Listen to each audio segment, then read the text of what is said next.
Hi, Mario. I think going to open it up, and so we can start the discussion. I'm pretty sure Aaron will be hopping on soon. But uh, hello, everyone. Thank you for joining us here at the AMA. My name is Guillermo Ortiz. I'm the Sustainability and Diversity Educational Programs Manager with UC Merced in the Office of Sustainability. I work with my colleague Erin, who will be hopping on shortly. She was working on getting some of the recording things in order, so you should see her hop on soon. But I wanted to introduce our guest today, Dr. Mario Sifuentez. Thank you for joining us and giving us your time today. And then I'll turn it over to you to do a brief introduction about yourself, and then we can kind of start the chat. Yeah, so I'm an associate professor at UC Merced in history and critical race and ethnic studies. I got my Ph.D. at Brown University in American civilization. I sort of think of myself as kind of working at the intersections of ethnic studies, environmental history, and in particular looking at farm worker history and the ways in which kind of the environment and environmental racism work in the lives of farm workers. I sort of started out as thinking of myself as a labor historian, and now have, the more research I did, the more work I did. Like, for instance, my first book is about farm workers in the Pacific Northwest.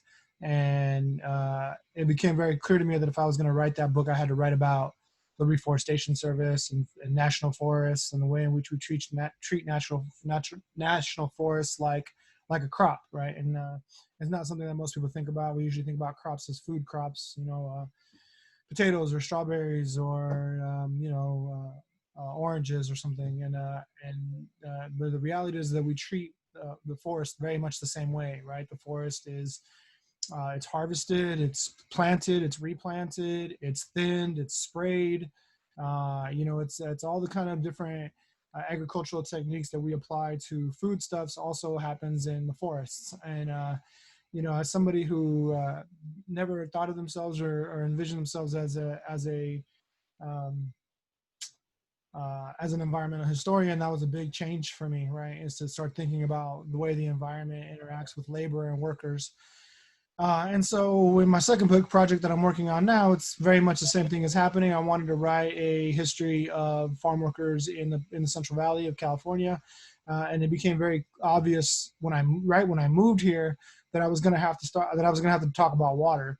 If you drive up and down the 99, there's constantly signs about water and work, and no agua, no trabajos, no work, no job. Various things like that. And so it became very clear to me that that's what I was going to have to be. And so what I thought initially was kind of a side turn right into environmental history and environmental justice has really become the central component of my work, right? I'm thinking about the work, the way the water and shapes the lives and prospects and the poverty really of farm workers in the Central Valley. So that's, where my work is. I believe that any work that you do needs to be intimately tied to the community. And I've always thought of my work as being the type of work that creates change, and that's the kind of work that I want to produce. And so part of getting to know the Central Valley and getting to know the history of the Central Valley has to come through getting to know the people. And so when I got here, I worked with the California Institute for Rural Studies to create the Rural Justice Summit, which we hold every spring on the UC Merced campus, and try to bring activists, organizers, farm workers, researchers all together in a room and talk about, what are the different possibilities for change, what are the different things that the community needs from academics. We have a very sordid history as academics of going into places and extracting information and moving on. And I really would like to see that change, especially given the kind of mission of UC Merced and the purpose and its reason for existence, in terms of being in the Central Valley and why this site was chosen.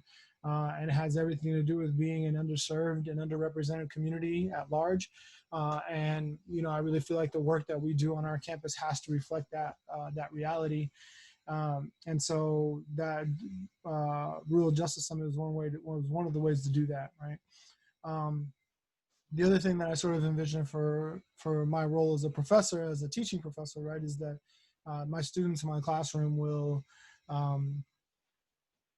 see a place for themselves in the Valley, right? And I think too many times, we have some really bright minds and some really engaged people and some really passionate organizers in the Valley. And a lot of times they have to go to UC Berkeley or UCLA and they stay out there, to do work. And there's some really dynamic leaders of organizations in the Bay or in Southern California. And in many ways, we have this kind of brain drain out of the Central Valley where a lot of that was happening in the past. It's not happening so much anymore. I think one of the exciting things about what's happening now, I guess one of the silver linings of the tremendous cost of living in Southern California and the Bay Area is that a lot of the people who would have left have come back, right? And so I think of people like Ray Leon, who's the mayor of Huron, right, who is a UC Berkeley graduate, who's a young person who will become the mayor of a small town in the Central Valley, and bringing that kind of social justice framework back to his hometown. And so I think there's a lot of really kind of exciting things to think about here in the Valley and what's happening organizationally. I see some people who are on the call right now that are doing really great work in the community, like Kyle Lopez-Schmidt, Cynthia Lashbrook. So I think there's other folks there's really some really exciting things that are happening in the Valley in terms of trying to change the power structure and the power dynamics that exist that have been laid down for literally a century plus. Yeah, I mean, you raise really great points, and I also want to remind everyone who's participating in the chat, if you have any questions that you'd like to ask Mario, feel free to unmute yourself, or if you feel comfortable typing in chat, I'll be happy to read them off. One question I had, Mario, for you, we recently, Aaron and I recently did a panel discussion featuring a documentary called COVID's Hidden Toll, which examined the impact of COVID on undocumented and then agricultural workers. And not surprising, right, that their labor, right, issues were present, both in healthcare access. In your journey around looking at that intersection between labor, environmental history, right, environmental racism, have you been looking at, paying attention to, or just examining, for example, what's been going on with COVID? I know, for example, the Rural Justice Summit had to be rescheduled, right, as a result of COVID. Yeah. But can you kind of talk about a little bit about this kind of pandemic that we're going through right now and how that's kind of also revealed structural inequities? Yeah, and I think that documentary was partially put together by the California Institute for Rural Studies, and I think it's really important to kind of point out and Don Villarejo, right? Don Villarejo, a longtime activist and a longtime scholar who founded the California Institute for Rural Studies and who had retired a year ago, was brought back in because of the urgency of the current situation, right? And I think what really sets organizations like that apart is that they're doing the hard work, right? They're doing the hard work right now on the ground with farm workers of trying to come to some kind of put some kind of pressure on legislators and community and politicians, in terms of what's happening to the people who feed all of us, right? And so I think that's kind of a really crucial thing. And I think what's really important for a lot of the people, in this chat or people in general, is to look to see who's doing the work in times of urgency, who in times of crisis. And so I think that's what we're going to find out about, what we do find out from those studies is kind of what we suspected, right? The largest outbreak in a food production facility in this country is in Merced County, right, with the Foster Farms and COVID-19 testing or the COVID-19 positives for poultry line workers. So I think we really need to kind of think about if people out there, especially I really trying to aim this at young people and say, hey, if you're thinking about what you want to do with your degree, what you want to do with your energy, with your talents, with your skills. Like look right now to the people who are doing that work. You know, like you said, unfortunately, the Real Justice Summit was canceled this year because of COVID, but you know, we had a number of different online things to do. You know, we had a number of our community partners also, like, we're doing work due to that up front, continue to do really important work during COVID. You know, moving into this virtual space, which I think which has been a challenge for all of us. But it also has given us an opportunity to kind of build a community in a way that maybe wouldn't have happened before, right?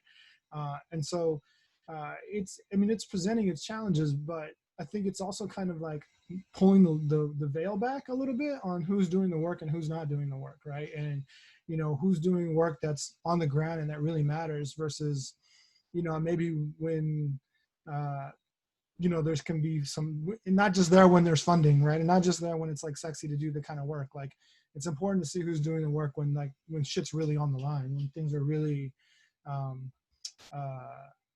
something really big at stake, right? And so, you know, I think the case of some of the unions representing some of those workers in the fields and in the factories are absent.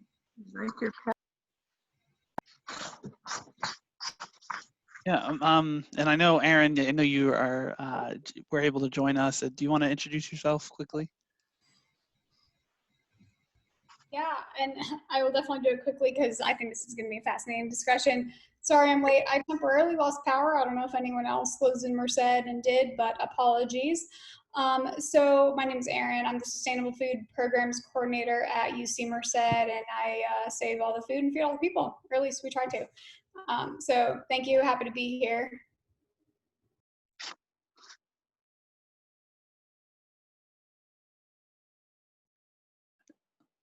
And Mario, in this, I think you mentioned before this kind of. Esto es por el viejito. I think you mentioned. I think you mentioned before that this kind of emphasis on community-focused research, right? So, you know, I think there's sometimes a perception, right, that with higher ed, or how communities view higher ed, is that we're kind of in these ivory towers, right, producing research that isn't relevant to the lived experiences of the communities that we often find ourselves in. Can you kind of explain how you've kind of gone about breaking down those barriers and finding ways to not only advance your own research and your own professional goals, but also aligning that with the essential work that's going on in these communities that need support, for example? Yeah, so I think it's a reputation that researchers have, and I think to be frank, I think it's a research that's a reputation that's well deserved. I mean, that's been the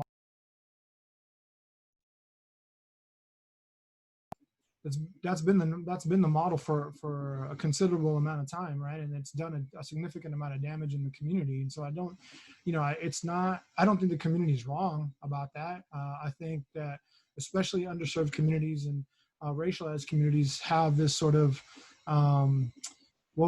sort of like research fatigue, right? Where people constantly come in and, you know, take their stats and take their information and then leave and present it as some kind of like policy recommendation to somebody or whatever, without ever asking the community what kind of policy recommendations they would make. And so I think I think this is not like, you know, I don't think it's an unfair label. I think it's what happens. I think it's what has happened. I think there's a number of different approaches to this, right? In terms of like, how do you do responsible research, and how do you do the kind of research that needs to be done? And so I think first and foremost, right, like as an individual, when I wrote my first book, I wanted to be sure that the first thing is that I wrote it in a way that people who I wrote about could read it, right? And so that meant going through my dissertation and rewriting it when it came out as a book, and taking out all the theory and taking out all the, you know, as so-and-so argues, or as Foucault says, or, you know, biopolitic, and like all these other things. All that stuff is gone from my dissertation. I think that's the bare minimum, right? That's the bare minimum that you need to do, is to make your stuff accessible to other people. I'm still hoping to get my original manuscript like translated into Spanish as well. Right? The other things that I wrote about a Farmworker Union in Oregon.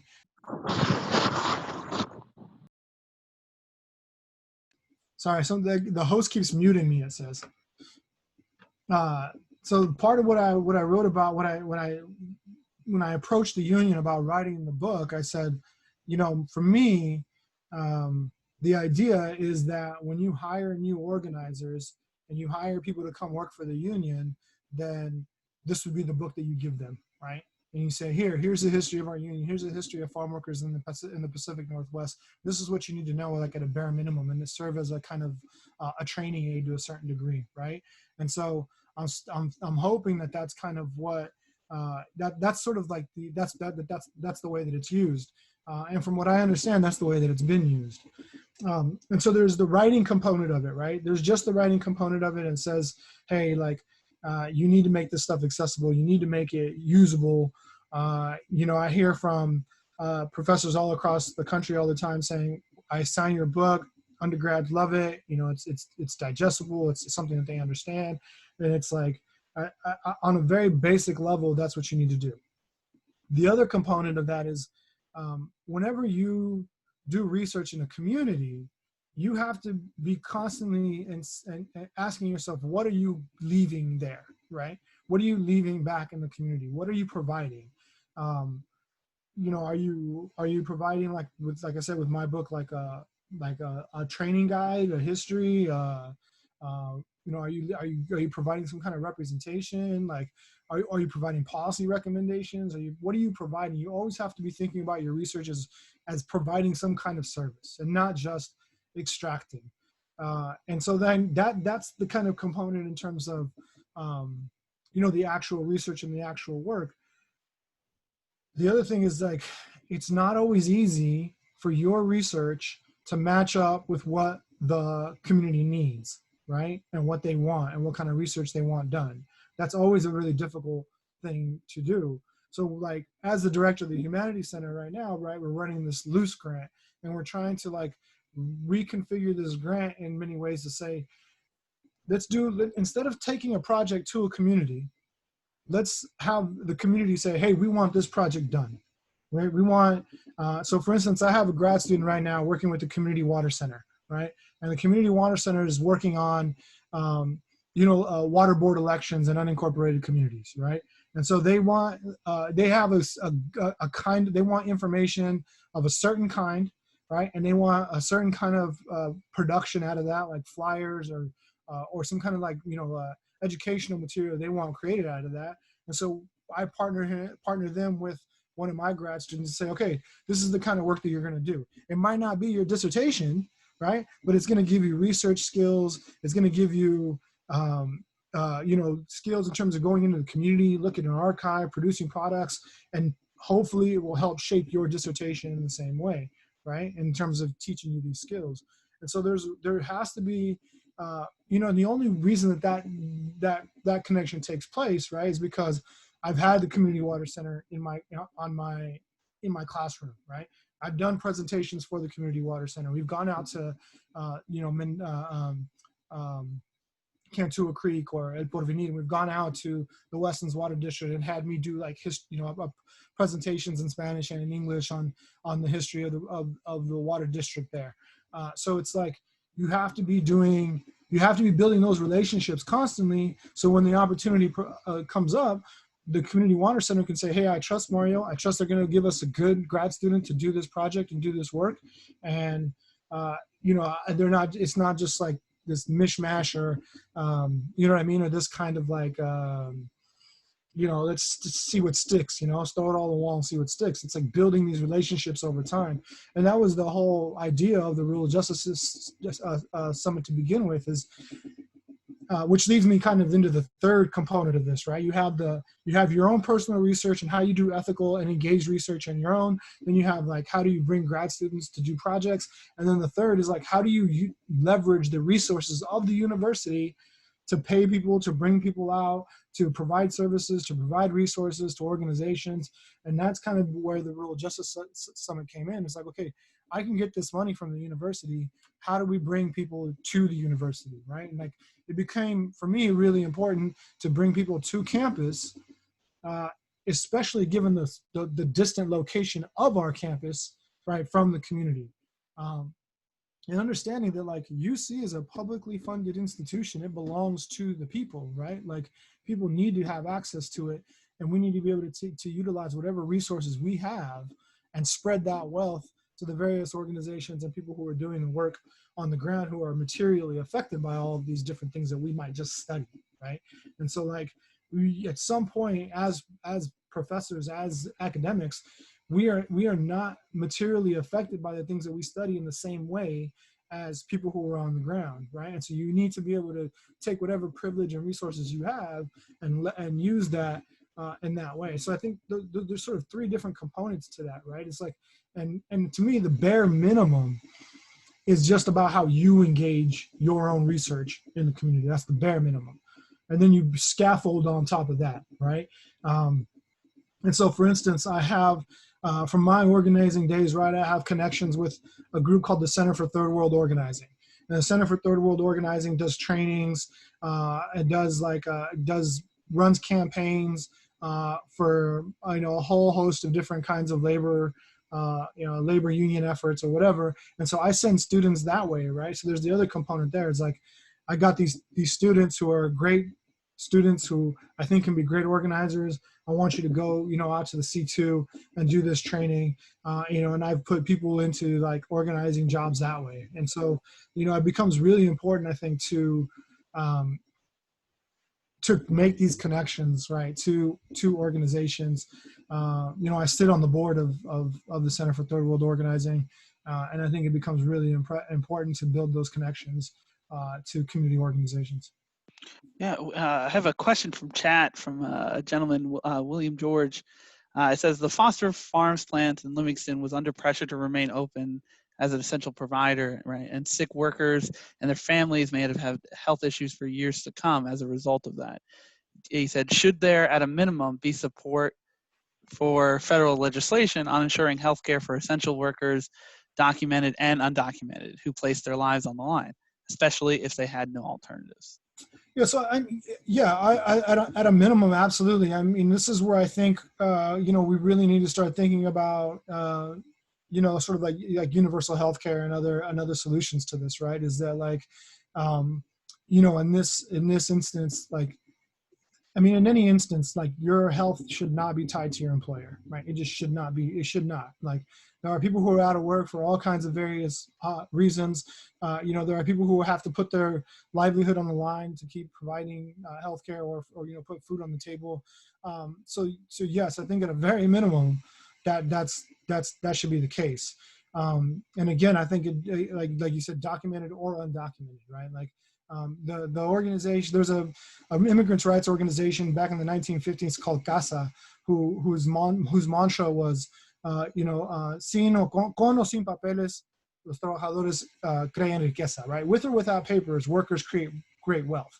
And so, like, it doesn't matter what your documented status is, you're creating wealth for somebody, right? And whether it's Foster Farms or whoever else it is, like, that needs to be acknowledged and respected, right, by providing healthcare, living wages, time off, sick leave, like all of those things. It's not just about like, and it's not just about COVID. COVID exposes, right, the kind of inequality that exists, and it's not just on foster farms. It's in all sorts of industries that this needs to exist. So absolutely, I believe that. Yeah, and you mentioned before I believe you said you did your undergrad at Brown University. Could you kind of, for those who might be interested or who are in, at Merced right now doing their undergrad experience, who may be interested, right, in this intersection of equity, environmental justice, and pursuing a career in academia, could you kind of elaborate on, what your experience at Brown was and how that led you to kind of this path of mixing academia and social justice together? Yeah, so just to be clear, I did my PhD at Brown. Sorry, your PhD. I did my undergraduate at the University of Oregon, so go Ducks. Yeah. Yeah, I think, Brown was sort of an accident for me. I didn't know about it. I didn't grow up knowing much about the Ivy Leagues or anything about the Ivy Leagues. I guess there was some part of me that knew about Harvard and Yale, but not in any kind of like real sustained way. I ended up at Brown because of my mentor. My mentor at the University of Oregon was Matt Garcia, who was the one that encouraged me to go to graduate school in the first place. And when he left the University of Oregon, he took a job at Brown University and encouraged me to apply and to go to Brown. And he encouraged me to apply widely, but up at that point, I didn't know where Brown University was. I didn't really know where Providence was. I didn't really know anything about Rhode Island. It was a complete accident that I ended up there. And so what I like to tell my students, especially at UC Merced, when I talk to them, I have this kind of like standard speech that I give on the first day of class. And it's that, I came from a farm worker family. I came from first generation, everything. And, my family instilled, this kind of like belief and like, so my parents were farm workers, and I hated the farm work. I hated it, right? It was I didn't want to be there. I didn't like it. I didn't enjoy it. And one of the things that my mom had always said is like, when you don't like it, you need to study, right? Like if you don't like doing this, you need to do something. You're gonna have to do something else. You need to study. And so from very early on, like that was what I was gonna do, right? I was like, I'm gonna go to school. I don't want to live like this, right? And my sister's on the call too. She's also received her PhD 2 years ago, right? And so like that thing was always in us, right? Like there was always this pressure to be like, and I laugh about it, right? Because I'm like, I wanted nothing more than to get away from farm work, and like here I am, like that's what I do, right? I study farm work, I study farm workers, and it's like this life has a funny way of being like you still need to come home, right? In some way, or like I'm still in some form or another back home with all of this, right? Like it's just I just took this kind of roundabout way to get back to farm work. But the University of Oregon was always in my head, right? Like that was the close by, right? That was like, I mean, not even close by. We lived out in the middle of Eastern Oregon. It was 6 hours away from where I grew up. And so, but it was always like the goal. Like, I'm like, okay, I'm going to go to Oregon. And even when I got there, there was sort of this like, I don't know, like I expected college to be something, and it wasn't quite that thing. Right. I found that thing, I created that thing, but it wasn't there from the beginning. And so I tell my students, I'm like, look, I went to the University of Oregon. I went to Brown. I've taught at Brown. I've taught at the University of Oregon. I've taught all over the place. Like those kids at Brown are not any smarter than you. Like not at all. Like not even a little bit. Right. And I've never actually said this publicly, but like other than my classroom, like some of the dumbest kids I've ever taught were at Brown, like, because they're there as legacies, they're rich, they went to prep schools, they went to finishing schools. Like, I didn't even know this was a thing. There are actually like 5-year high schools where it's like, if you don't get into the schools you want to go to, your parents send you to a private 5th-year high school to prepare you to get you into the schools that you want to go to, right? And all the kind of veneer of Brown like washed away from me after the first couple of years there, where like, these kids are not the elite of the elite. They're not, I mean, clearly I had like fantastic kids, right? I had some kids that were just like world beaters, right? But I also had that at Oregon. I also have that at UC Merced. And so when I tell my students, I was like, you are not any less capable than any of the kids that I taught at Brown. None. Like some of them can't write sentences, right? And like you are not any less capable than they are. And the fact that we're here, right, some faculty members, some professors are going to say, oh, well, they don't have the same cultural capital, and they're not as bright, and they don't have the same, whatever, and they have like lower expectations. I'm like, that's its own kind of racism, right? That's its own kind of insidious racism to not expect you to be the best, right? And so like, when I teach you, I'm teaching you the same things that I taught the students at Brown, and I expect you to do just as well. And so like, that to me, it's like you can get the same level of education, right? You can expect to be just as you're just as gifted as anybody who was there. And in fact, a lot of you have jobs, a lot of you have kids, a lot of you have sick parents, a lot of you work to help your parents, a lot, you know what I mean? Like, in fact, your success is even more impressive, right? I remember that, I mean, I don't think I was past like third grade maybe when it became clear that my parents could not help me with my homework, right? Like, and a lot of our students have that same experience. And it's like, you understand, like you've struggled harder and worked harder to be where you're at than just about anybody I ever taught at Brown, right? And so like, you have the capabilities to do anything that anybody else does. Like, there are absolutely things stacked against you. There are absolutely racism and sexism, homophobia. There are absolutely things that are going to be stacked against you. But you as an individual, like, you have what it takes. It's just we might have to work through some other obstacles to get there, right? And so what Brown did for me, right, was not like, it wasn't validation for me, right? In fact, it was validation that all of this thing is a facade, right? That the idea of elite universities is a facade. And that's not to say that I didn't have great professors or great mentors or great colleagues, right? Or cohort. I was around some really brilliant people, but I've had that here. I had that at Oregon, right?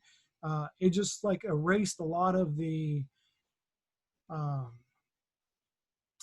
a lot kind of like the veil was lifted. Yeah, exactly. Right. The veil, that's the word I'm looking for, right? The veil was lifted. It was like, oh, I got to peek behind, the Wizard of Oz's curtain and see like how shit really works over here. And, it was, in many ways, it was a really bizarre experience, right? Where like, I would have, I had students when I was TAing there that would be like, oh, I need to miss a test because, we're going on a ski trip to fucking Aspen or something. And I'm like, what? What? How, like at Merced I have, hey, my parents are sick or I need to go to work or my kid is, I'm like, yeah, cool. Got it. We'll figure it out. But it was bizarre. It was bizarre in a lot of ways. And I think that's an interesting point, right? So one, I would appreciate your transparency and kind of sharing that with everyone. But two, that I think people often forget, right, how much of our own lived experiences that we bring to the table and how many different hats we're wearing, right, Yeah. all at once, right? That we're not just staff, we're not just faculty, we're not just students, right? That we have whole stories and experiences that we're bringing to the table, even when we're in the classroom, right? And so that kind of dynamic environment is something that it's good to have it be recognized, because I think often it gets left out. I'm thinking of because of COVID, right? There are people who are working from home who could never be home, Yeah. right? And Yeah. and they get to experience opportunities with their family and that they wouldn't have otherwise. And so it's important to recognize that. As I always feel like, I don't know about everyone here else on the call, but if you've been on a couple Zoom calls, right, there'll be a little kid running around, or there'll be and I think that we forget, right, that we're human, that we have these experiences, that it's more to us than our titles and our jobs that we bring to the table. So. Yeah, and all of that is so valuable as students. I'll tell you guys that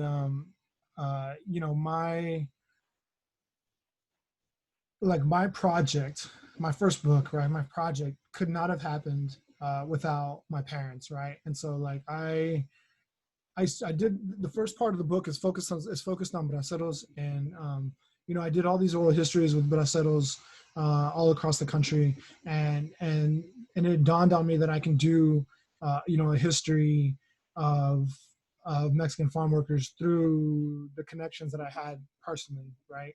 And so to give you kind of some background, right?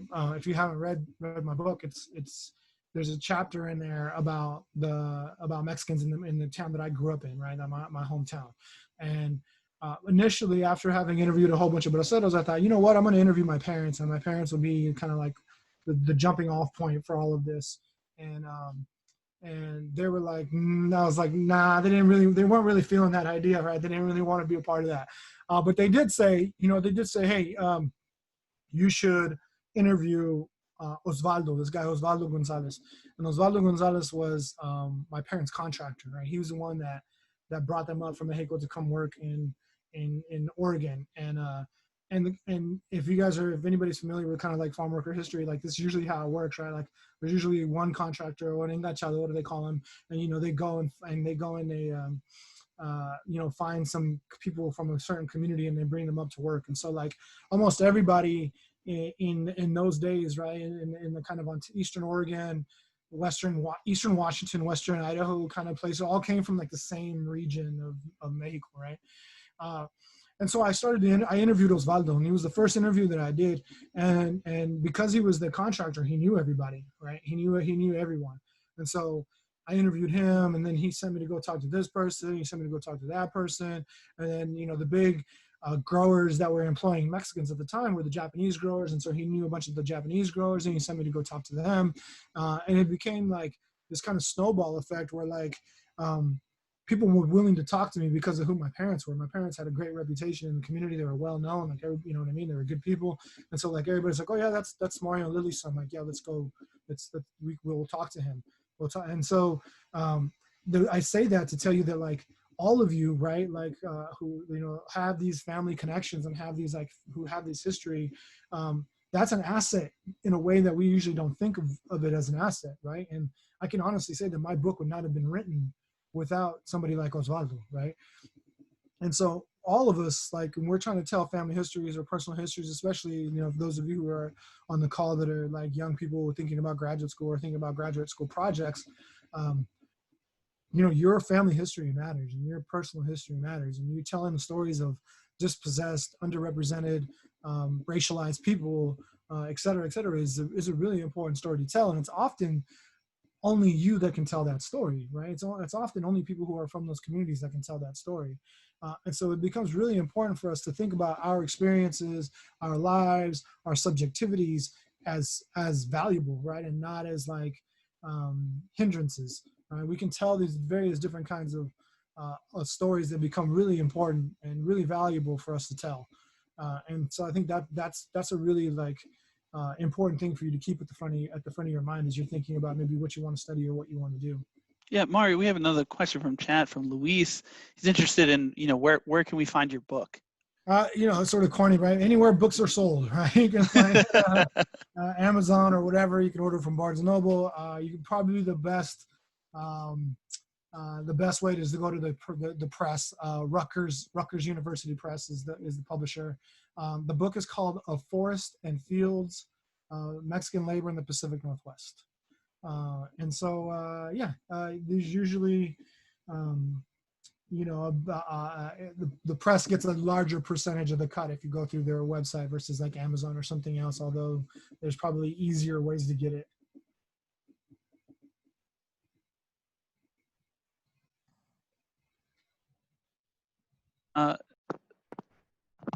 Yes. Yesenia has a question about archives and archiving. Is that correct, Yesenia? Yes. Hi, Professor Sifuentez. I read your book and I follow your work closely. I'm a graduate student now, but I read your book in my undergrad. And I have a question because actually related to archives and archiving and to thinking about this moment that we're in as students, parents, friends, whatever kind of social role we play in right now. I'm wondering if you can talk a little bit about like how we archive our lives and what kinds of materials, either in forms of like the things that we make or do in our own homes. Maybe you could talk a little bit about your own archives if you're kind of developing an archive of your life. One of the things I'm putting together right now as a mom is like a book of recipes that I've been trying out during COVID. That I think it didn't start out as an archive, but now I'm like, this is an archive. My kids are going to want to, think about this 20 years from now. What did it mean for me to make, try out these different, recipes? But I wonder if you could talk a little bit about archives and archiving for the future. I think that's a great question, right? So I think, one of the so I also teach a lot on the history of food, right? And I think like one of the really kind of interesting things is look at recipes as an archive, right? And so, you know, I think we have to be very, especially if we're thinking about kind of like people who don't necessarily write a lot or don't necessarily, you know, write. I mean, obviously writing letters is not really a thing anymore, but we have to sort of think about what other kind of archives we leave behind, right? And having like kind of this an American studies background, I really like to think about various different forms of archives. Food obviously being one of those. Music being another one. Like I have a feeling that like, you know, we'll be looking at people's Spotify playlists, you know, 20 years from now and being like, what was the moment, you know, what did the moment feel like? And music has a way, I think music and food, right, both have a way of like conveying a zeitgeist in the way that just like written documents don't, right? Or typical written documents, letters or things like that don't. So one of the things that I like to tell people, like when I wrote my book, is that, you know, I had found all these like archival documents about Mexicans in the Pacific Northwest that were written by the Bureau of Land Management, that were written by the Oregon Bureau of Labor, or Oregon Labor Bureau. I can't remember, one of those two, right? And it became this kind of like top down, like a macro view of Mexican life in the Pacific Northwest. And, you know, it was like this many people, you know, worked in this area and they picked this, and then we moved them to this kind of like fort to fight forest fires. And, you know, we did this, and it became this kind of like story where those were the first documents that I found at the Oregon State Archive, right? And I felt this really serious like unease about writing that book, right? And at the point, I hadn't really thought about oral history yet at that point. And so I had a hard time sort of thinking about like, how am I going to do this? Like I wrestled with it kind of like emotionally, like to do it in a way that's like, how do you say it? Like conflicted, right? I was really conflicted about writing that kind of book. And it wasn't until I kind of stumbled and I started kind of leaning on my American studies background that I was like thinking about oral histories, thinking about music, thinking about sports, and thinking about baseball, right? Thinking about these other kind of ways in which we spent our time, right? And our people, my people that kind of spent their time, and thinking about this gives, I'm painting a more full picture of who they are and what they lived through. And, you know, there's plenty of books on the Bracero program, and that the Bracero program, while clearly and obviously like a form of exploitation and terrible living conditions and horrible work and horrible pay, et cetera, yet somehow people still found a way to be hopeful, right? People still found a way to find joy, to have dances, to make music, and in our case, right, to make food right now in COVID-19, right? It's like we're living through this fucking hellscape of a life, right? And where do we find joy? Where can we find joy? And being able to find joy in those things is about resilience. It's about human persistence. It's about, you know, it's about resistance. It's about all of those things. And so, like, you know, I'm some of you I'm friends with on Facebook, right? Like, you see me cooking with my son all the time, because it's like that. It's that moment where, like, no matter what's going on outside, we can think about how we bring joy to our lives, right? And that in of itself is resistance, right? Like if you look at the Proud Boys hashtag right now, right? Like, the hijacking of the Proud Boys hashtag is like one of those moments where you're like, this is kind of silly and kind of funny, and maybe not in the long run is kind of like all that effective, but it's powerful right now, right? It's like really important to like hijack that and show images of joy, right? Not to like, or even like Black Girl Magic or Black Boy Fun or whatever, right? Like, it's about showing that regardless of the dehumanization that's happening and the constant attacks that we're under, like, our spirits are not going to be broken, right? And that we can find solace in all of these things, right? We find solace in creating joy. And so I think 20 years from now, or whatever, however long it is from now, when people are writing the books about COVID-19, like, we're going to look at those things, right? And like we're going to have people writing dissertations about why sourdough bread was like a thing that people did, right? Like, or, you know, and so like looking at, you know, how our recipes might differ from, other groups' recipes or whatever, right? Like, I think those are all really valuable archival things to look at. in terms of how we responded and how we dealt with quite frankly is like, it's like a hellscape, right? It's like, it's awful. It's a terrible world that we live in, but we find joy in what we can. And we show resistance in that way. When I was first writing the dissertation, or first got into grad school, you know, I came from an organizing background, and I was like very militant in like what was success and what was failure, right? Did we get a union contract? Yes or no? Like, we won or we fucking lost, and that's it, right?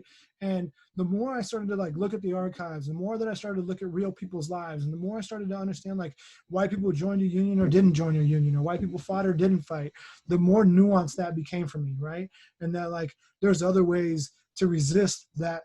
Yeah, while a union contract or whatever it might be, legislation, abolition of the prison system, abolition of ICE, whatever the goals might be, like, we have to think about this resistance as steps towards those goals, right? And we can't look at like every setback as a failure necessarily, right? And so like, I know somebody earlier on here is like, in the chat, I kind of caught really quickly that it was like, well, there are no primary candidates that are willing to endorse that position. I was like, that's true, but the more AOCs, right, that we get on local levels and we win local elections where we have a better chance of explaining our politics and our sort of like, I guess, radical politics, for a lack of a better term, right?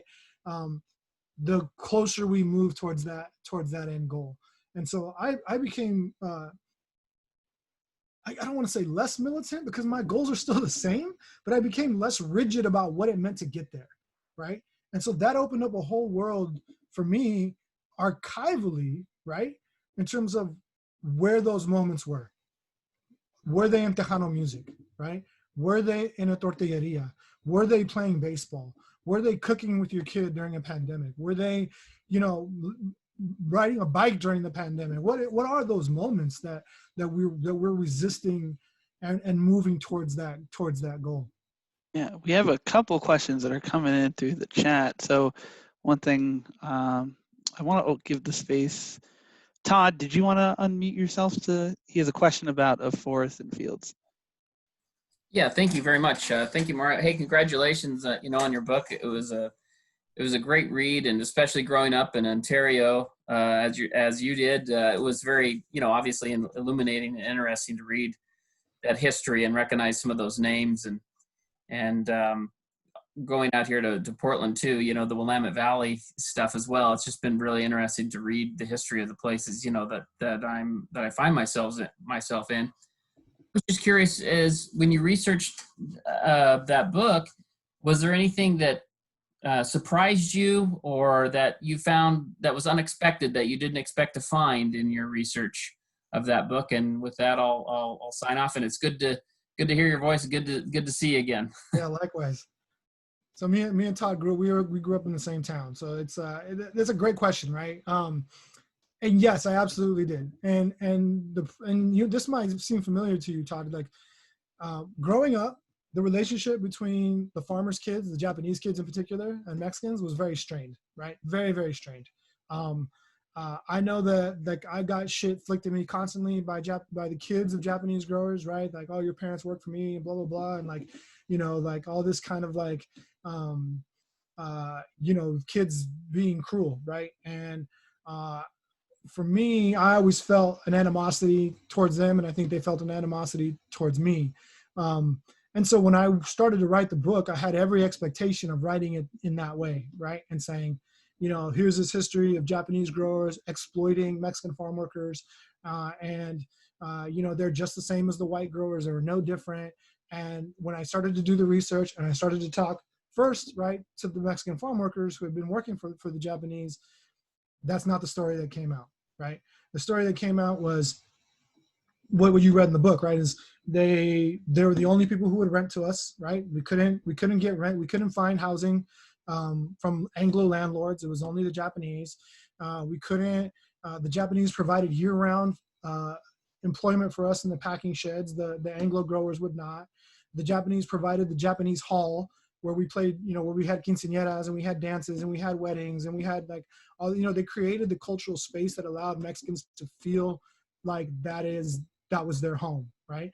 And that didn't exist, from the Anglo community. For the Anglo community in Ontario and Eastern Oregon, Mexicans were temporary workers, and we're going to be shipping them in and shipping them out whenever they became a problem, whenever the work was done, whenever, whenever we didn't need them anymore, they could be gone.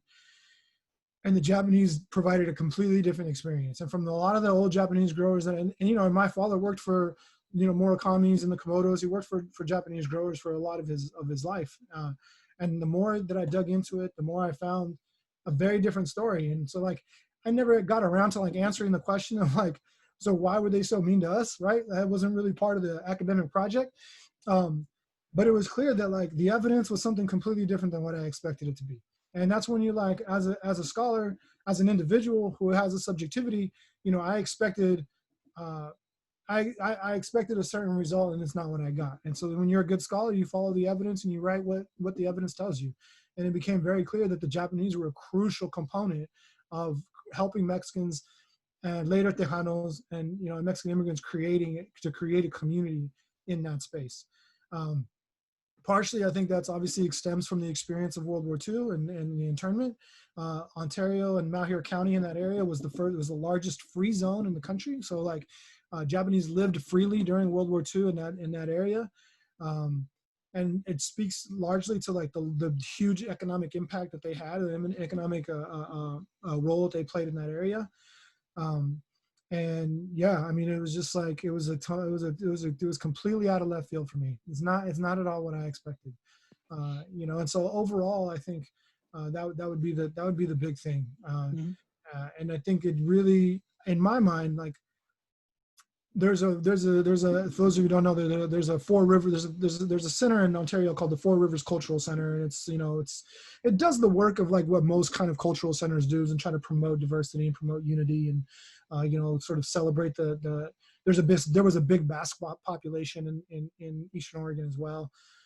It tries to kind of paint this rosy picture of life in Eastern Oregon, and there was something always that kind of didn't sit right with me about that space, but in many ways the history supports that idea, right, of this kind of helping hand, right, that the Japanese provided for Mexicans in the 1960s and 70s. And Mario, I'm going to ask these two questions simultaneously because I know we're going to be running out of time soon.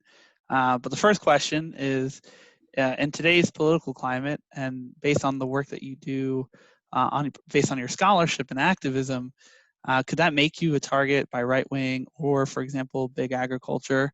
Have you encountered any risk to your job or safety? And are you balancing that risk with the urgent need for change? So that's question one.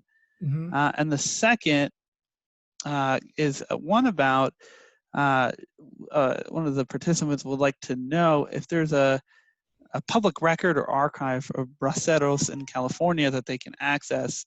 They realize they have some family history associated with it and want to learn more, and wondering if there's any resources available.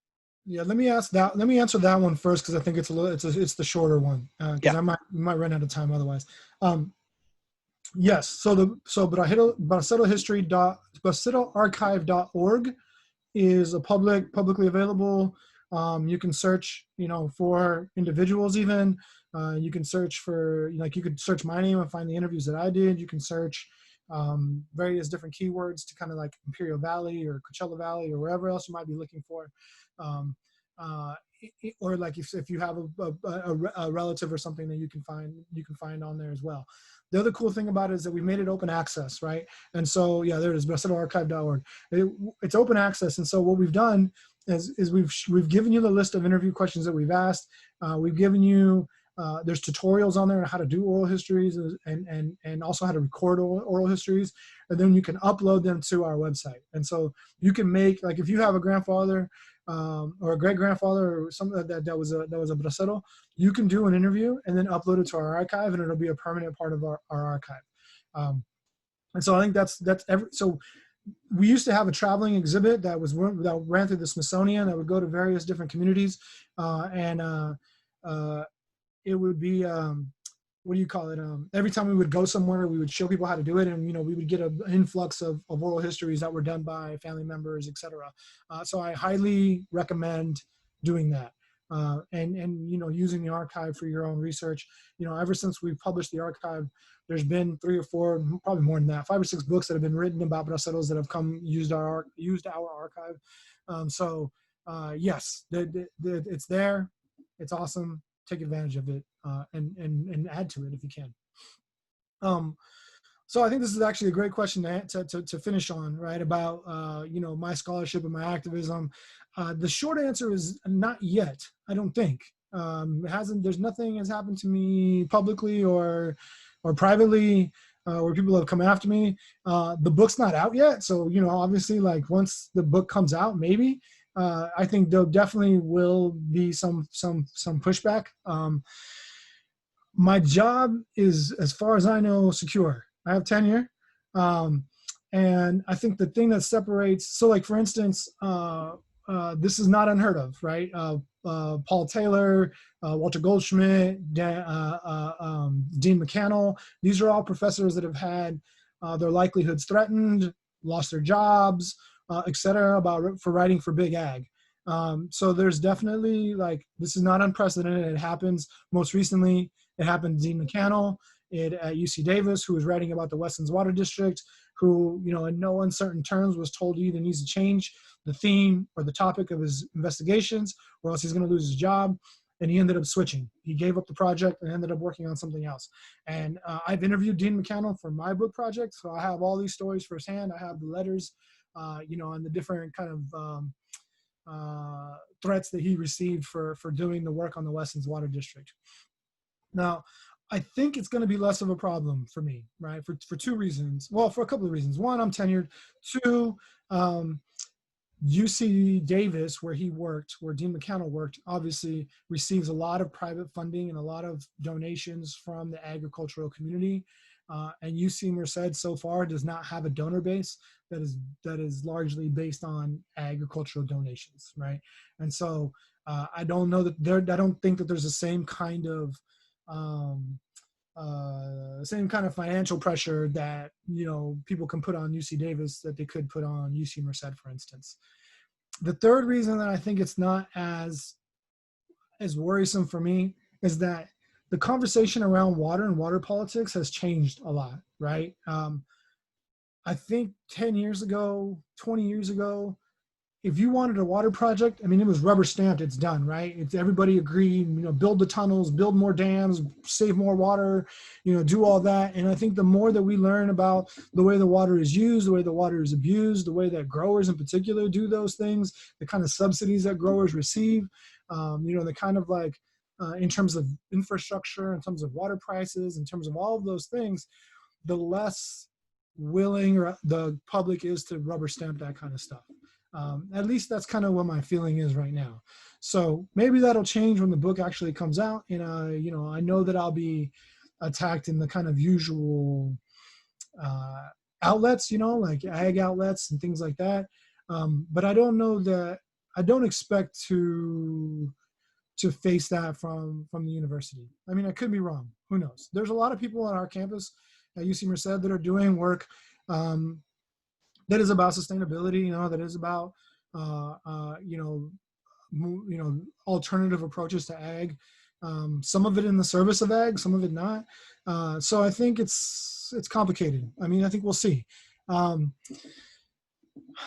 Balancing the risk, I mean, I think it's just kind of built into my personality. Like, I don't know that I'm ever going to shy away from a fight. It's not really something that's been, you know, the people on here who know me know that. And, you know,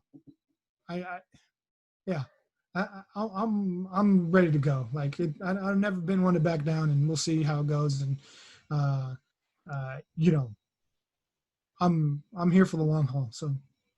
Yeah. Well, Mario, thank you so much for answering all the questions. I know we went a little bit over time, but I want to thank you for providing your time, for being so transparent, for having a great conversation with all our participants. And for all the participants, thank you so much for your great questions. Please reach out to me if you need, you know, if you have any other questions or anything else I can offer, you know, feel free to reach out. You can find my contact information online. It's pretty easy. Yeah, absolutely. And then, and if you need to reach out to either Aaron and I, we're more than happy to pass on contact information. But thank you all for taking time today. And Mario, you as well. Thank you so much. Thanks for putting it together. Yeah, absolutely. Thank you. All right. Bye, Bye-bye. everyone. Have a great day.